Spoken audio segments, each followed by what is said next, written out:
სუფსის მეორე ნაპირიდან ცხენებით სოფელ ვანისაკენ გავემართეთ, გურული ღვინის გასასინჯად, რომლის შესახებაც ბევრი გვსმენია. კახეტინსკის, ანუ კახური ღვინის შემდეგ ამიერკავკასიაში ყველაზე მეტად აფასებენ გურულ ღვინოს.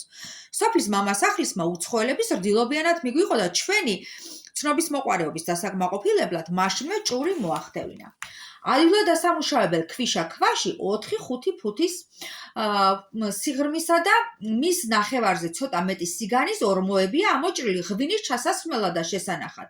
ჩვენს გაოცრებას საზღვარი არ აქონდა, როდესაც დავინახეთ რაოდენ კარგი და მაგარი გამოდგა ამ იშვიათი ჭურჭლიდან ამოღებული ღვინო, მიუხედავად იმისა, რომ კარგად დაყენებული არ იყო. ადვილი წარმოსადგენია რა დადგებოდა ამ ღვინისგან, კარგად რომ დაეყენებინათ იგი. გურულები და საერთოდ ამიერკავკასიელები ნაკლებ ყურადღებას აქცევენ როგორც თვითონ ბას და მის მოვლას, ასევე სასმლის მომზადებასაც. როგორც კი ყურძენი საჭირო სიმწიფეს აღწევს, მას კრეფენ ყრიან მაღლა შემოდგმულ, საკმაოდ ბრტყელ ჭურჭელში და ფეხით ჭყლეტენ. ხის ღარის საშუალებით წვენი ქვაში ამოჭრილ ჭურჭელში ჩადის. მაგარ კლდოვან ადგილებში დაახლოებით 4-5 ფუტის სიმაღლის ეტრუირული ვაზის მსგავს თიხის ჭურჭელს ამზადებენ და ცეცხლში გამოწვავენ. დიდი ზომის ღუმელის უქონლობის გამო ურნებს უმეტესად სამ ნაწილად ამზადებენ, ხოლო გამოწვის შემდეგ აერთებენ მიწაში სასაფლაოდ. თავისთავად ცხადია, რომ წვენთან ერთად ჭურში ყურძნის ჩენჩო და ყუნწები მაინც ჩადის. რამდენიმე დღეში მასა დუღილს იწყებს, მხოლოდ ამის შემდეგ ჭურს აფარებენ ბრტყელ ფიქალ ქვას. როდესაც ჭურჭელში იმდენი ნახშიროჟანგი დაგროვდება, რომ აღარ ეტევა მასში, იგი ქვას მიაწვება, მაღლა ასწევს და გარეთ გამოდის. იმის გამო, რომ სახურავი თავისთავად ჩამოიწევს ძირს, ეფარება, ჟანგბადი გარეთ და შიგნით ვერ შეაღწევს და ღვინო არ დამჟავდება. როცა ქვა მაღლა აღარ იწევს, ეს უკვე იმის ნიშანია, რომ დუღილი ძირითადად დამთავრებულია. მაშინ მიწას იღებენ და ზემოდან აფარებენ დახურულ ჭურჭელს. ღვინო იქამდე რჩება ჭურებში, სანამ მას არ გაყიდიან, ან არ დალევენ.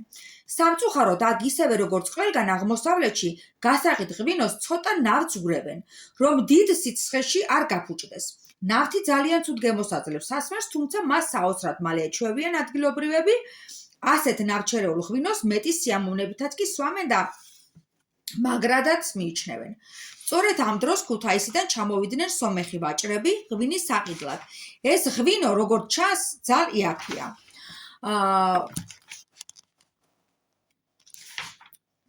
ჩვენში ჩვეულებრივ ერთი ბოთლი ღვინო ვერცხლის გროში ჯდება. მაშინაც, როდესაც ის საუკეთესო ხარისხის ღვინოა. ღვინის გადაზიდვა ეგრეთ წოდებული ტიკით ხდება, ისე როგორც ბიბლიაში და ძველ ბერძენ მწერლებთანაა მოხსენიებული. ტიკი ესაა ცხოველის ტყავი, რომელსაც თავი წაჭრილი აქვს, ტყავს ისე აბრუნებენ, რომ ბეწვი შიგნიდან მოექცეს და ნავთით გაიჟღინთოს. შემდეგ კი გაჭრილ ადგილს ისე კერავენ. მხოლოდ ერთ-ერთ ფეხთან ტოვებენ ღიად, ღვინის ჩასასხმელად და გადმოსასხმელად. ასეთი გადაბრუნებული ცხოველის ტყავი ძალიან სასაცილოდ გამოიყურება. იგი საგანგებოდ ისეა ავსებული, რომ სითხის სამოძრაო ადგილი დარჩეს. როცა ასეთი ტიკჭორა ცხენის ზურგზეა გადაკიდებული, ცხენის ყოველ გადადგმულ ნაბიჯზე იგი წინ მიიწევს, თითქოს გადმოხტომას ლამობსო. გურიაში ვაზი სპეციალურად შეჭრილ თუთის ხეებზე აჰყავთ. ჩვენ გვიამბეს, რომ გურული ღვინო თბილისშიც კი ჩააქვთ. იგი იქ უფრო ძვირად იყიდება, ვიდრე ადგილობრივი ღვინოები. მიუხედავად ამისა, აქაური მცხოვრებლები ახალგაზრდა თუ მოხუცი, ქალი თუ კაცი ძალიან ბევრს სვამენ. გვითხრეს, რომ ახალდაბადებულ ბავშვებსაც კი აძლევენ ხოლმე ცოტა ხნის შემდეგ ერთ კვს მაგარ ღვინოს, ხოლო შემდეგ დედის რძესთან ერთად დროდადრო ცოტა ღვინოსაც ასმევენ. ამას ვკითხულობთ კოხისა და სპენსერის ცნობები საქართველოსა და კავკასიის შესახებ წიგნში, რომელიც ჩემმა მეგობარმა მაჩუქა და ძალიან დიდი მადლობა მას.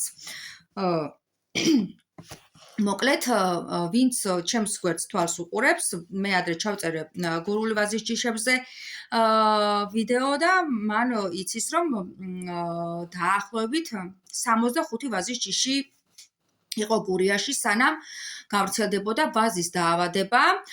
შემდეგ უკვე მუშახელის ნაკლებობაც იყო. გარდა ამისა, იმდროინდელმა მმართველობამ გადაწყვიტა, რომ გურია დაეტვირთა ციტრუსით და ასე მოხდა ბევრი ვაზის ჯიშის დაკარგვა და გურიაში ვაზის რაოდენობის შემცირება. თორემ მანამდე გურია იყო ერთ-ერთი მოწინავე მხარე ამ მხრივ. მაშინაც აღნიშნე და ეხაც ვიტყვი, რომ არის უკვე ბევრი ადამიანი, ვინც მუშაობს გურული ვაზის ჯიშების აღმოჩენაზე, გადარჩენაზე, გამრავლებაზე და რა თქმა უნდა, კიდევ ერთხელ და ყოველთვის, როცა შევეხები ამ თემას, მათ ვუსურვებ წარმატებას, ღმერთმა ხელი მოუმართოთ და აკეთებინოთ ეს ქვეყნისთვის სასიკეთო საქმე. მე ხა დროებით და გემშვიდობებით. სამწუხაროდ ყოველთვის ვერ ვახერხებ, რომ ჩავწერო რაიმე ვიდეო გურიაზე, მაგრამ როგორც კი მექნება ამის საშუალება და დრო, აუცილებლად რაიმეს წაგიკითხავთ საინტერესოს გურიასა და გურულებზე. ვინც არ მიცნობთ, მე ვარ თიასი ხარულიძე. ძალიან გთხოვთ, გავუზიარეთ ვიდეოები სხვებსაც. მესმის, რომ ყველას რაღაცა პრობლემა გვაქვს, მაგრამ აუცილებელია, რომ ჩვენი ისტორია არ დავკარგოთ. დროებით.